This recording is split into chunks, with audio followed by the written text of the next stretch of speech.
If you could go back in time, you could either vote for Donald Trump or Kamala Harris. Who would you rather vote for? Trump. Okay, why do you support Donald Trump? Is it?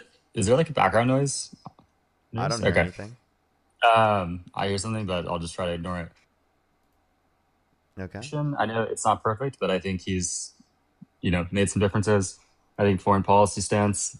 I appreciate his boldness, and then general um, sort of fiscal policy isn't perfect, but I think it's better on the Republican Party currently than the Democratic Party. Okay. Could you give me like specific examples of his boldness or fiscal policy that you'd think are good? Yeah, I think the actions in Iran took some boldness, but I think we're probably the right things to do to take action on those sites, for instance. Okay. Is that it? Sorry, foreign policy, and you said what else? I said fiscal policy and boldness. Yeah, I think fiscal policy and just I don't think they, did the best job, but I think they're trying to find ways to reduce the budget in a little bit more urgency than the Democratic Party is currently. Really? I mean, the Committee for Responsible Federal Budget and looked at specifically the Trump administration funding, like what he signed into law versus the Biden administration funding. Trump did over 4 trillion more debt-related spending signed into law in his first term, and then his campaign plans for the next term also were 4 trillion more than Harris's on a central estimate. And so far since Trump's got in office, through the Big Beautiful Bill, he's already added 3.4 trillion dollars to the debt, right? Just through the Big Beautiful Bill. So I mean, I don't think that like there's been active like concessions to reduce the budget. Really, it's increased the budget, right? Trump in So over like the about 5 years has added over 11 trillion dollars in debt related spending, which is more than 2 trillion a year. what was the spending that Biden added? It was 4.3 trillion. And you're saying Trump's 11 trillion? Yeah. Okay. Over 8 years and 4 years, you're saying it's like similar. Each term Well, has added well, a it's similar almost amount of 5 years spending. now for Trump. Oh, okay. Is that already like happened, or you mean projected with the next like 10 years of the big beautiful bill and like all these things, It was projected guesstimates? for the next. It's projected for over 10 years. Yeah. Okay, from like the tax breaks mostly.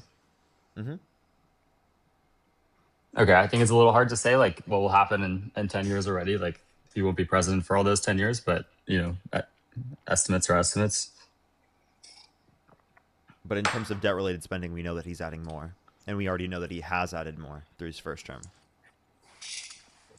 But I think in his first term, you said it was a similar level than the Biden administration. Nope, I said it was 4 trillion more for the Trump administration. It Hmm. was 8.4 trillion overall in his first term, 4.8 trillion non-COVID related, comparative to 4.3 trillion overall for Biden, 2.2 trillion non-COVID related. Yeah, the COVID times I think are going to be a little bit difficult to differentiate that, but I think let's see where it goes in the next 3 years. So I'm confused. Would you like to address that? Trump's added more to the debt. How is he going to be like the one to reduce the budget? Like the deficit, like under Obama, say for example, going into 2017, was already reduced to around $400 billion per year, and Donald Trump, by the end of his first term, raised it already to 1 trillion. And this is even And prior to for COVID, by the way.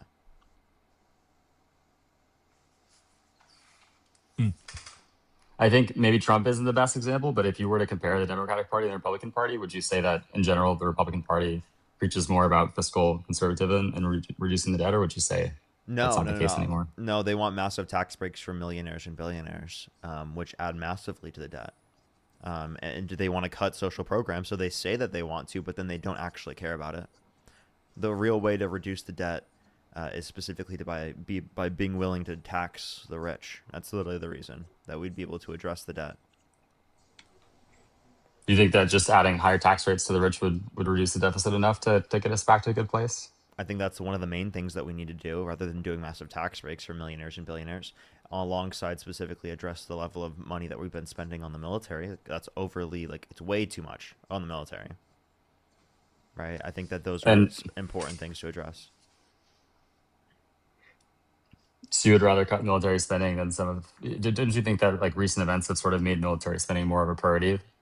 No, in like the last 5-10 years no, than it no. was I previously. think Trump is just trying to actively like engage in conflicts around the entire world. So there are multiple examples right now where Donald Trump's trying to engage in conflict. So the idea that he was running on was that he's going to be the anti-war against war candidate, the pro-America isolationist type candidate. But what he's actually done, he's engaged significantly across the entire world, right? In plenty of different conflicts. He's engaged in massive trade wars. He's been not even protectionist within any degree. That was just a front. So is it the case that you guys care about, staying isolationist and being America first and always worrying about that? Or is it funding other countries around the world, is engaging in wars around the entire world and conflicts rather than specifically the peace agreements, like, for example, that not the Biden-Harris administration, that the Obama administration had with Iran that Donald Trump pulled us out of? Right? Specifically, we had 24/7 surveillance over their nuclear enrichment facilities. Right? That was a peaceful address to specifically ensure that they didn't have access to nuclear weapons. Donald Trump went through violent means, which increases the likelihood of there being conflict between the two within the region. So that's obviously not like going to be the preferred pathway, especially given that Donald Trump's not just isolated at his specific violence in that scenario, but it's also carried around the entire world, specifically off the coast of Venezuela, where dozens of people have been with absolutely no evidence that they were on boats that they were carrying. And even if they were, it wouldn't make sense to them because it would be the case that you would just detain them once they get to U.S. waters, right? So it's an obvious, absurd, not only violation of international law and in war crime, but it's also specifically like something that's ridiculous and unprecedented in terms of him not providing evidence at all to Congress. Yeah, that was a lot. I think the Venezuela thing is hard to argue that it's a bit out of line. I don't really I don't have a response there. I think that's fair, but obviously the goal is not regime change and getting someone more favorable to the U.S. But the other conflicts that you mentioned, I think I think the world is a little bit of a safer place with those being dropped on the facilities. That wasn't done under Obama or the other folks, and I think it's sometimes necessary to strike like that. If you look at some of the other conflicts, I Did you think. hear what I said though? Like I said, we had a peaceful means of addressing it, which specifically these bombs only set them back a few months. This didn't specifically like But limit what their does that mean? capacity in all means. A peaceful agreement that like, oh, like they'll promise not to. No, no, Those we had those don't surveillance. We had work. unprecedented levels of surveillance over their nuclear enrichment facilities 24/7. And it seemed like they were getting, or we were told that they were getting more advanced over the last couple of years. Are you saying that that's probably just what That we was were told, or because you think Trump that's? no, that was because Trump pulled out of the agreement. Oh, you think that was a response? Got it. But Yeah, do you yeah, think that because Trump eventually? pulled out of the Yeah. agreement, they started investing into developing nuclear weapons again and the nuclear enrichment program. Or your And you think that so our surveillance is so good that we can really tell 100% of what's happening, or we could tell what was happening our before? surveillance was very, very good. Yes, we knew that they weren't specifically violating it, and Trump even signed off on that in his first term. Huh. Okay. Yeah, I didn't know that we had like that level of confidence that there was really no improvements in their capabilities. Yeah, when it was in And place. then maybe let's take another one then. I mean, I think that obviously there's been a lot of turmoil in Gaza, but I think that there's been some resolutions spearheaded by Trump. But obviously part of that was by Biden as well. But it seems like Trump is the one that got this ceasefire deal over the line, which is a Which little bit one? up in the air at the moment. The one that was just in the last handful of days. Okay, so you mean with Israel? Yeah, the Yeah, Gaza Israel ceasefire. that clearly didn't work. So if you gave him credit for the success, well, then you also give him credit for the failure, right? You mean like the recent strikes that have happened there? Yeah, like that. Is it like You must give him credit for the failure, right? Or are you only willing to take credit for the wins? I don't know if I call it a failure yet. Has it been deemed Oh, like a failure or? yes. The it's not upheld. They've been right Gaza. I They've think limited the they. amount of food going into Gaza.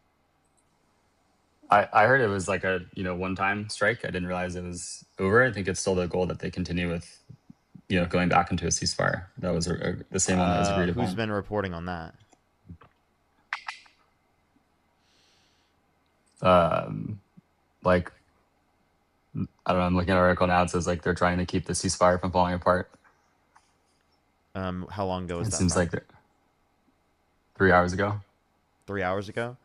Okay. Well, the ceasefire's been out of the ability at this time. Like it's literally they bombed each each other, you might try to say that they might try to recover it, right, after it's been Yeah. broken, but there's no real indication that that's going to happen. Some people are hopeful, but it's not like it's really strong in terms of going to happen.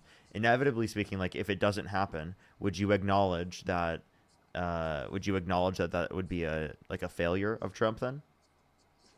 Yeah, I think that's fair. I think right now I wouldn't call it like broken. I think it's, under some risk of being broken. But I think, yeah, partially though. I mean, I think it's more the responsibility of a third party to like broker the agreement. I think there is still some onus on them to try to continue it, but I think there is a little bit less onus on sort of the broker of a peace treaty or like an agreement to be like continuously enforcing it. But I would hope that, you know, they would try to make sure it's kept. So was that an answer, Mike? So yes, you would say that was a I would failure. say partially. Yeah, Okay. partially would be a failure. So that Yeah, not completely. so then he would only partially get credit, right? No, I think you would get more credit for brokering it. Like as a third party, you're not involved in the conflict. I think it's more your role to like broker and write and get the parties to the table and Yeah, like but establish it than it if you is to don't do so, uphold it. then if you don't do so, isn't that then seen as a failure from your If you perspective? don't like continue to uphold it. Yeah, if you don't get them to come together and to come to terms. I think that's less your responsibility to make sure that it continues. But I would say, yeah, it's like partially your failure because your Okay. agreement didn't last. It's like less of a success and partially a failure. Okay, so like the one that there's not really like a strong defense for Trump when it comes to brokering peace. He's literally starting conflicts around the world. Like, do you realize that he's like himself starting conflicts, right? He's acknowledged it himself. He's literally tweeting it out on Truth Social. Okay, we can't sit there and not acknowledge it at this point. We have got Well, to so I acknowledge mean, that he is not the president yeah. of the peace. He is not advocating for peace at all. He is starting conflicts around the world. I think he's advocating for peace in Ukraine. Not saying that others wouldn't do that. I think he's trying to make peace in Ukraine. I think that probably any president would be doing this CIA crap in Venezuela. I think the way that he's doing it with people on the coast in these boats is probably a little bit more public and Yeah, so you overt think that than what the Harris Harris would do. administration would have murdered people on those boats? Would I have think the drone Harris would striked have them? people. I don't think so, but I think she'd have people. She'd probably have the CIA in Venezuela. People it just wouldn't be on the headlines. Okay, so you're saying that you would just say that there'd be no evidence of this being the case. You would just assume it to be the case that they would do this. Okay. So again, these are all just assumptions. You're just trying to say that they would be the same, they would do the exact same, rather than acknowledging that Donald Trump is not the president of peace. You literally won't give any grounds to the fact that maybe you were wrong in that scenario, and you have to assume that Kamala Harris would be somewhat similar, which you have no basis in evidence for, in order to be able to try to act like it's okay for Donald Trump to do this. I don't. I don't know that he's the president of peace. I guess my statement was that I think he's made bold moves in foreign policy that I think bettered America. For example, the striking of Iran, which is not necessarily peaceful, but I think it was the right thing to do. And I think trying No, to I'm saying broker he's and branded successfully himself brokering. that way. He's branded himself that way to be the president of peace, that he Oh, was anti-war, and that he was going to keep us yeah. America first. That's the way he branded it. So it seems like his branding was incorrect, and you agree with me that it was incorrect. Yeah, I would say that branding is a little bit of a stretch. I would agree. Yeah. So I you think think he's trying to make himself more of like I think he is trying with Ukraine and Russia. I mean, he is doing his best there with Putin. But I would 24 I would hours? say I would say calling him the president of peace is a little bit of a stretch so far, so that like conflicts have not ended. We haven't found resolution in Ukraine. We haven't, like you mentioned, there's still some strikes happening in Gaza. I don't think we're ready to be calling ourselves the president of peace yet, but time will tell. Okay. So then, what specifically would be the particular position that you hold in terms of why Donald Trump is better? Because it sounds like a lot of what you brought up doesn't really indicate that he's better from your perspective. If anything, it indicates that he's worse. I mean, I think that like making the deal in Gaza and Israel, I hope it holds. I think that was the right thing to do. I think taking action in Iran, I think that was the right thing to do.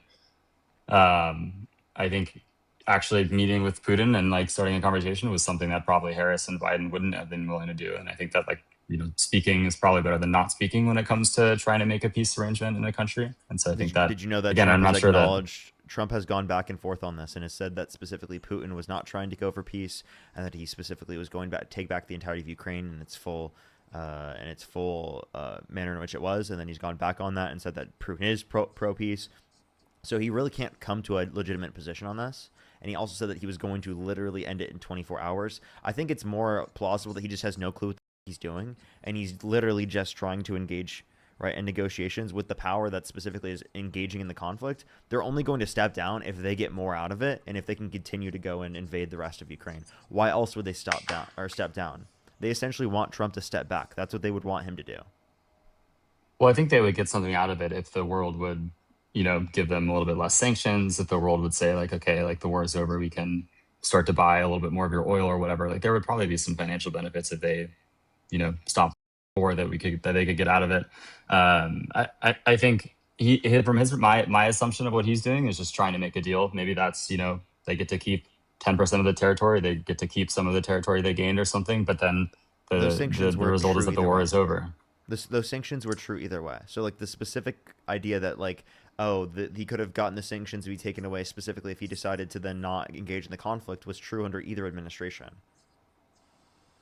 And they were originally imposed under the Biden administration. Yeah, but he's the only one that's like talking to Putin and trying to end this thing. Like I think what I saw at least of the other administration that they would probably do is just like block him out and just like hope for the best and like not even talk to him. Like literally try to prevent him from being able to take the rest of Ukraine by bolstering a defense specifically in terms of a warlike front to force him to then concede, because we realize that he's not going to do so otherwise. Right? He's specifically agreed to terms in the past and then not upheld those terms on multiple occasions. Right? And I think that demonstrates specifically that he's not willing to do so. I mean, I think both parties have and would provided arms to Ukraine to fight in the war to make it more difficult. I think what I saw as the difference between what Harris would do and what Trump would do is actually try to make a deal to end it that, maybe does involve some lost land or maybe does involve some concession, like to end the bloodshed. And I think that it's obviously horrible to lose a city or like, 5% of your land or whatever the number is, but maybe is it better to stop having 10,000 people every day because of it? Probably. Okay. So I don't know. I don't think any of these actually demonstrate that you can say that you accept one position over the other in terms of either candidate, right? I feel like these are just really vague generalizations of I hope or maybe it'll go this way. I don't see how this is a basis for your position on why you'd vote for one way over the other. It's very well. A lot very of these conflicts that we're talking about are still open. I mean, they're still happening, right? So it's hard to give a definitive like. Yeah. So then, if you don't have a definitive position, why would you come up and debate on the live with a position you have that's not because definitive? It's clear how these candidates are acting differently, right? So let's give the example of Iran. Like I don't think that Harris would facilities. I think that Trump would, right? Like that's a clear different action, even if the end result hasn't been like clearly, like defined and written in stone yet. For example, one, it only set them back by a slight margin, and specifically Donald Trump is the original reason why we pulled out of the agreement. He pulled us out of the agreement originally. Why don't you ever acknowledge that? I said that multiple times. You should acknowledge this. Yeah, but I think the original agreement, right, didn't involve sending like billions to Iran. Like, yes, we were surveilling them. We weren't sending them money. We were never sending them money. What are you talking about? Really? I thought we gave them like a fund. No, like an economic fund. No, we put sanctions on them, and then we got rid of the sanctions to get them to accept this deal. Oh, so it's their own money. It's all their own money. Okay, so you're saying we sort of help stimulate their economy by removing the sanctions as sort of a reward instead of directly sending them money. Mm-hmm. Okay. I mean that's nuanced, but I don't know that we should be taking off sanctions yet on Iran. So maybe that was partly the reason why we pulled out of that. You'd prefer to be at a circumstance where you'd engage in like back and forth. I think that's preferable. I mean, I also don't fully believe this statement that like this did very limited damage to the facilities. I mean, this is something that the U.S. has probably been planning for decades. It was only setting them back by like a few months.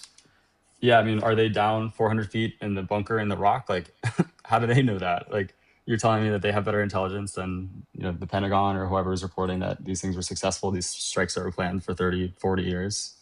I'm pretty sure they got this information from U.S. intelligence officials. That would be partially an aspect of the data. It's not just that, but it's looking at both sides of the sources. So you're saying the U.S. intelligence is saying publicly that they did a great job, and you're saying AP News is saying someone anonymously in the U.S. intelligence is saying they didn't do very much. Like, you're just. I don't know. It's Trump making it. It's Trump making a claim. Where did you see? How long did you say that you set them back with the? Um, yeah, I don't remember. I mean, I would assume a couple of years, hopefully at least. Like if we're talking about whatever you just said, like a couple of weeks or months, like that doesn't seem very good. But I had it assumed that it was at least like a few years. And where have you seen that? I think it was the like report that they gave after, like right after it, when they were like demonstrating what they did, and they had like the little board of the BT bomb and stuff. Um, so the one that I got was from a leaked preliminary defense intelligence agency assessment that indicated that Iran's nuclear program was only set back by several months, while like president claimed like all these other things. Okay. I mean, it's a little bit of like a he I said, see. she I see said. the Like I'm DoD. struggling. The DoD estimates 1 year to 2 years. That still sets it back to Yeah, like yeah. it's That's going to sorry. That's happen what I under heard. Trump's admin. That's the DoD I though. mean, yeah, but 1 to 2 years. I mean, that's significant, right? Like this is something that I mean, we never really know how close they are because we keep being told they're like about to happen and then they don't. But 1 and 2 years is a significant amount of time, right? Like a lot can happen in that time frame, and Iran is is a much different place than it was a few years ago. Okay, so then why wouldn't So you say the same thing for the agreement that Trump pulled out of in the first place? That gives you more than 2 years. because I think this is a more like definitive action. I mean, the agreements could be upheld. They could, they have a history of not upholding the agreements. Like, I don't know. It's just less. You can trust a piece of paper a little bit less than a demolished nuclear facility, right? Like, I trust a burned nuclear facility more than a piece of paper that says we promise we won't do something. Like, I just have a little bit of Wait, trouble believing that no. our surveillance is that good that we can tell that we're not. They're One, not you developing you you something. prefer to go to conflict with the country. Two, as it relates to this, you prefer specifically to again, which it's not just a piece of paper saying this; it's surveillance. We had specific surveillance, right? I mean, I'm Yeah, sorry, this is you should new. have I looked. didn't know that There our were surveillance literally is that good, so I will look that up. I yeah. will look that up. Go ahead and look that up. You said our surveillance isn't that good, but our intelligence is accurate. No, I mean, I don't know that we have like literally the surveillance that we can tell what they're doing like at every second of every day, right? I mean, that's We amazing had if we better can do that. surveillance than what we have right now, right? I mean, if we blew up the facility that we were surveilling, And by the way, we had then yeah, maybe we lost unprecedented them. levels of surveillance. So this idea that we did not have good enough surveillance is ridiculous. Okay, yeah, fair. I mean, I didn't know that we could see everything that's happening like 500 feet down in this bunker every second of every day. But if we could, then that's news to me. So I'll give you that one.